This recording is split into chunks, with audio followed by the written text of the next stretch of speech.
New season is always kinda mystery to me. The car is new, all skills are not so sharp anymore after the winter. Every corner hides possibilities for glory and, well, failure. It's always full of anticipation, preparation and uncertainty. So I'm starting to get ready, to train, to build my new 2026 season. It doesn't promise a lot of comfort, but mostly work and hopefully excitement. And surprises, of course. Hi there, or bonjour, if you understand what I mean. Anyway, straight to the point. If you watched my channel a couple of times at least, you probably know that I haven't been racing since 2021 or something, quite a long time. And by racing I mean competitively, wheel-to-wheel racing. I did some fun time attack, it was really interesting, I learned a lot. But it's different, from wheel-to-wheel racing, and hopefully this year will be different. Hopefully I will be racing again. And I'm here today to tell you everything. What car, what championship, in what country. Probably you could have guessed already. Anyway, and maybe we'll have a chance today to do a couple of laps on a local track. So yeah, let's go. And without too much intrigue, I can name the team. It's AGS Formula 1.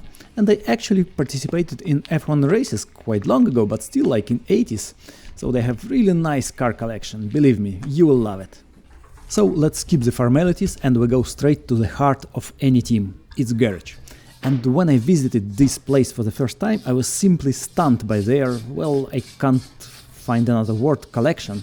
They still work mostly with single-seaters, prototypes and formal cars, but nowadays they are focused mostly on historic machines. But it's not just a museum, these cars are actively used on track. I hope I will have a chance to tell more about them later today, but for now let's disclose my seat for this year. Here it is, FIA homologated Formula 4 car. It is the first generation of the car, so you don't see a halo device like on modern formulas, but it is actually not that old, it was built in 2017 I believe. But it's not actively used in FIA official races, so it was moved to national and historic events. Speaking technical, it's a relatively simple thing. 160 horsepower per about 600 kilograms. I know it sounds not that much by racing standards, but I tried it before and it feels fast, maybe like too fast for me honestly. Aerodynamics is relatively simple, downforce is created mostly by big flat floor and we have front and rear wings to handle air balance. But wings here, they don't have a lot of play in them, so it's not really like a performance tool. Obviously, it is equipped with 6-gear sequential pedal shift gearbox, which makes life a bit easier, because I don't have to do all this, traditional dance on the pedals, which is good. Suspension is double pushrod suspension, slick tires, all these things. Electronics includes gear selection, rev lights, lap times, telemetry, pretty usual stuff. I don't know honestly what else to say, it's pretty straightforward machine actually, but if you have any questions, please don't hesitate, welcome in comments. And the main reason why you can watch all this today is because we have to do what is called seat fitting. If you are following some formula racing from time to time, you probably know that these cars, they are so small inside that the seat is actually made personally, well, with the help of this bag, personally for every driver. And now you have a fantastic opportunity to watch this, well, breathtaking process in action. And I'm sorry for this outfit, it's not mine actually. I had to borrow suit and helmet specifically for this procedure, because mine is, well, not here.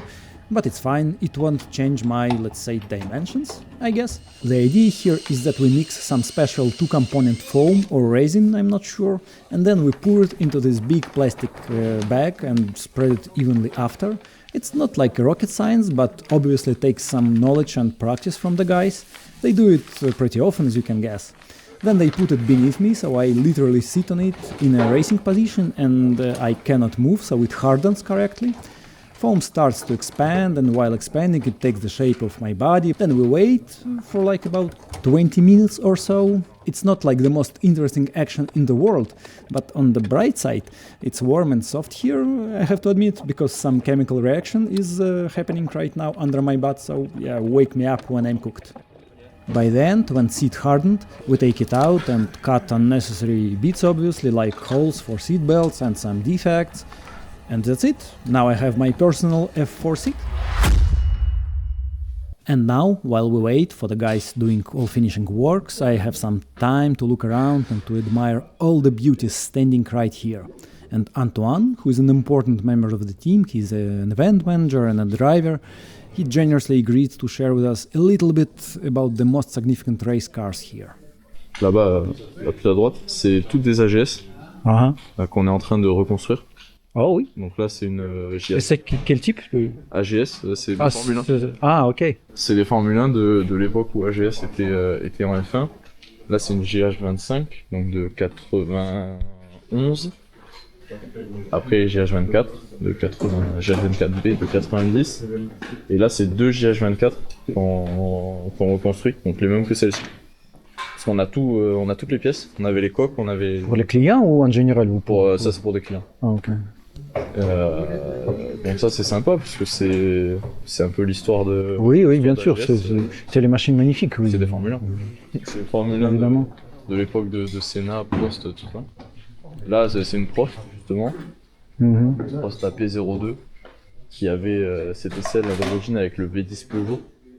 Le V10 Peugeot qui était pas fiable du tout. Ah, ok.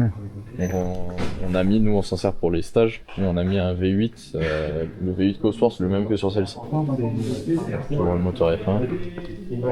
Ça c'est une Formule 3000, en 92.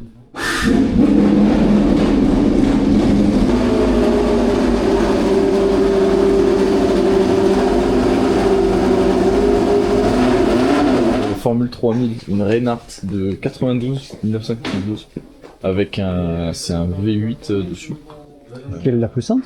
Ça fait 480, Okay. 450, quelque chose comme ça. Pas mal. Ça c'était en boîte manuelle en plus. Ah oui. Donc c'est sportif.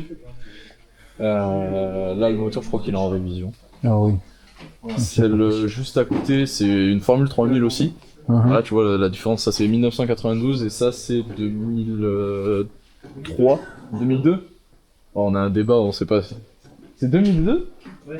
Bah, c'est 2002. Donc c'est la différence juste les générations. C'est la même catégorie, mais 10 ans d'écart. Ah ok. Oui. Donc ça c'est toujours un V8 Judd. Oui, ça a l'air. Ça fait un bruit. Oui, bien plus moderne. Et avec la boîte séquentielle, avec les palettes. Ça commençait à fonctionner très très fort. La Formule 3000 c'est l'équivalent de la F2 maintenant. Oui. Juste à côté c'est une petite Ford. Merde. Voilà. Celle-ci elle est très très vieille, je crois. Elle est de 60 quelque chose. Moi j'aime bien vieille voiture. De 68. 68, non? Ouais. Oh oui. Ouais, ça c'est très vieux, c'est un tout petit moteur. On l'a remonté il y a pas longtemps et on a fait le premier roulage il y a 2 semaines, je crois. À côté, il y a une LMP3. Donc ça, l'MP3 c'est assez moderne, elle est de 2017, celle-ci je crois. Les prototypes. Oui, c'est bonne voiture. Je voudrais essayer un jour. Ceux où t'as pas envie de taper la lame avant, enfin taper n'importe quoi, c'est tout en carbone. Oui. Là, le moindre crash. Oui, ça cher. Ça Oui. coûte vite cher. Oh, c'est comme un spaceship, oui. Ouais, là c'est moderne. À côté, c'est une Oreca FLM 09. C'est l'équivalent des LMP2 d'avant. Ah oui. Donc ça, c'est V8 Chevrolet. C'est assez vieux, oui. Je sais pas de quelle année elle est. Alexis, c'est quelle année l'Oreca? C'est début 2000? 2010. Ouais. 2010. Oh, ce n'est pas trop. Donc, ouais, tu vois, il y a 7 ans, pareil, 7 ans entre les deux. Formule 3000 de 97. Donc une Reinhardt, même constructeur que la bleue là-bas. Ah oui. Donc 5 ans d'écart avec l'autre. Celle-ci, toujours un V8, ça fait dans les 400 et quelques chevaux. Ça, c'est une F1, c'est une Arose. Une Arose A20 de 1999. C'est la même génération que la Prost. Ah oui. Ça, pareil, c'est des voitures assez modernes. C'est en séquentiel avec les palettes. C'était aussi un V10 dessus. Et ça, tu vois, c'est les moteurs boîte de Formule 3000. Oui. De celle-ci qui est par terre. Oh. Pas beaucoup, mais oui. Et, quand on a commencé à reconstruire, mais qu'on a mis en pause parce qu'il y avait d'autres projets en cours. Ça, pareil, encore une Formule 3000, Oui. une March. C'est un prototype ou? Ça, c'est prototype, c'est une barquette, une Argo. C'est une GP2. GP2, donc ancêtre, enfin, avant la F2. Il manque juste, le moteur est cassé. Mais ça, c'est dommage parce que ça, c'est un avion de chasse. Là, c'est très très moderne. Là, tu vois, on a l'embrayage Ah oui. à la main. Bah, c'est une F2. Là, on a un deuxième châssis de Prost. Mhm. Même, oui. C'est le même, celui-ci c'est le numéro 4 et l'autre c'est le numéro 1. Ah, ok. L'autre a fait que des essais et celui-ci a fait de la course. Après, en haut c'est une Chocard, c'est une voiture de musée. Ah oui. En bas c'est une Arose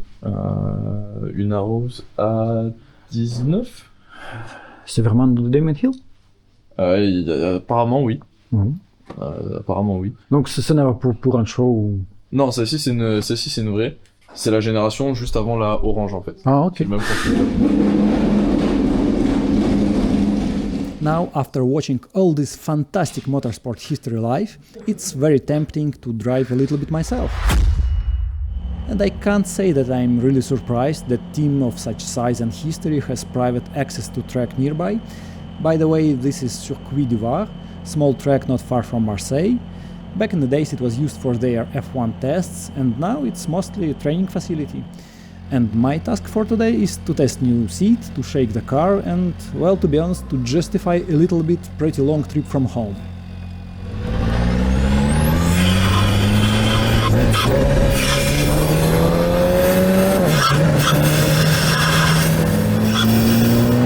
I just did a couple of laps and I already see amazing picture. Formula 1 in my mirrors. Candid Tyrrell, I believe. How often have you seen that? I don't know why I lifted, I'm sure it has enough power to jump me over.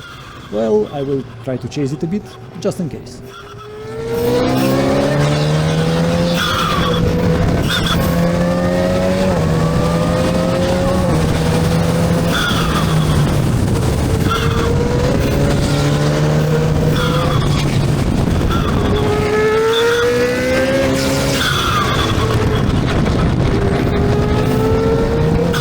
My tires are still cold, obviously, but it wouldn't change much. But look at this power on the straight, oh my god. Let's do one more lap.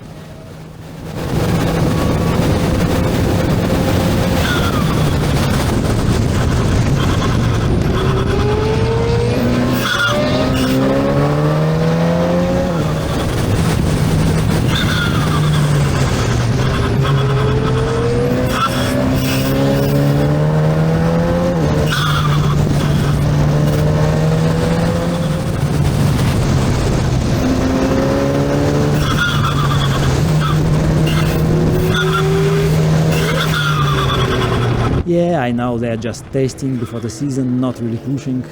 But look, when will I have an opportunity to overtake F1 next time, right? The gearbox feels weird, it has some lag when changing gears, I don't know, so I better stop now and let guys check what's wrong. So obviously we have a problem with the gearbox, which happens with the race cars all the time basically. So yeah, let's see. One of the advantages of working with big teams is that they have a lot of spare parts and experience with these cars, so we replaced gearbox sensor rather quickly, so I can do a few laps more. And while I'm enjoying some fast sunny driving, well, my standards are fast, in the beginning of February by the way, and you are watching these luxurious landscapes of the south of France, I can tell you a little bit about the championship we will be doing. Technically speaking, it's not a championship. For these cars, it's a trophy. It's a different level of competition, doesn't matter. Anyway, it's a group of events called Historic Tour, mostly for older cars. There are a lot of interesting classes. I hope to have an opportunity to tell more about them during the season. But we will have monoclass for F4 first generation homologated before 2015. But we will share track with Formula Renault and probably some other invited formulas of similar level. Supposedly we will have 4 meetings in classification within 8 races, all in France, So it's a bit of a disadvantage for me personally, because I don't know local tracks, like at all, but if everything goes according to the plan, I will have some tests pretty soon. So it should be interesting season after all. I can't promise you podiums, but I will do my best to show some good racing. So stay with the channel, I'll try to do my best. So we're done for today. It was a great day, yeah, with some problems, but it's normal for race cars, and yeah, you know everything, and hopefully everything will be according to the plan. So yeah, see you next time. Probably we'll do some tests next time. Yeah, it was a little hook at the beginning, nothing serious here. My hands wasn't tied properly, so I got distracted and missed it. But thanks for watching till the end, guys.